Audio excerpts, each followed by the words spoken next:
Who's ready for some football? I am. We are making our way through the NFL preview series, looking at all 32 teams in the runoff to the 2024 season kickoff on Thursday, September 5th. And today I'm continuing in the NFC North, looking at another successful and surprising team with the Green Bay Packers.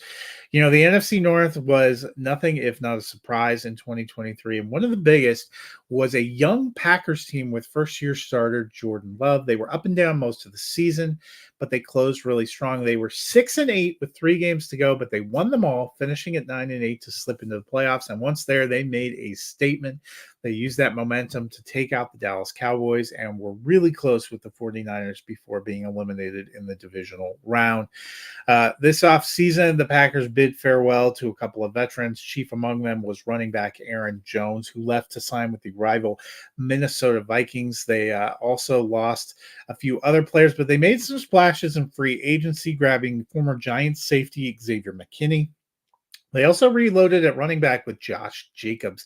He signed a new 4-year deal, and in 5 years with the Raiders, we saw him run for 5,545 yards and 46 touchdowns. He could be an explosive part of the Packers' offensive attack. In the draft, they also used a first-round pick to grab Jordan Morgan, rebolstering the offensive line. In the second round, they grabbed safety Javon Bullard and linebacker Edgerrin Cooper. But in the third round, they also looked to the running back, grabbing Marshawn Lloyd.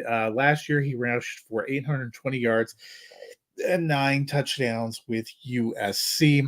So that brings us to fantasy. Well, you know, they found something to like in Jordan Love. As a first year starter.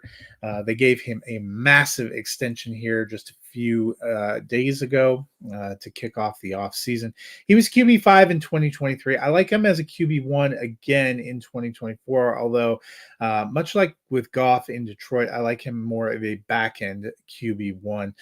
In the backfield, I really like Jacobs. You know, prior to injury in 2023, he was running back 12. I think he's an RB1 for the Packers in 2024. He's got an ability to catch the ball. He's a very good runner, and this is a team that likes to run the ball. I also think it's interesting to watch out for Lloyd. I like him more in Dynasty probably than in redraft this year, but I think he could get in that RB4 flex contributor category. A.J. Dillon returned, but I think he's just depth at this point. He's probably droppable in both Dynasty and redraft.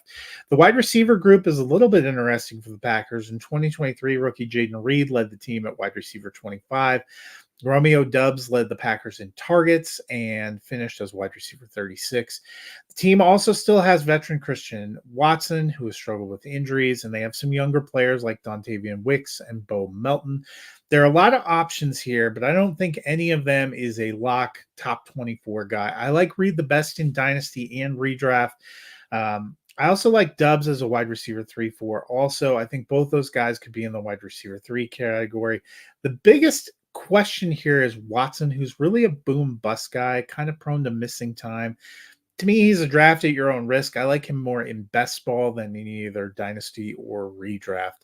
At tight end, they have a pair of young players, Luke Musgrave and Tucker Kraft. They both played well as rookies. They kind of split the season.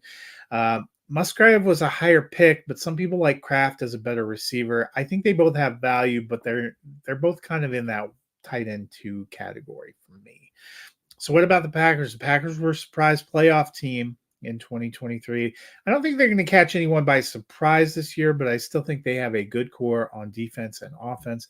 I like them to be competitive, to challenge the Lions, to be in that 10 to 12 win range, and to make the playoffs again, probably as a wild card in 2024.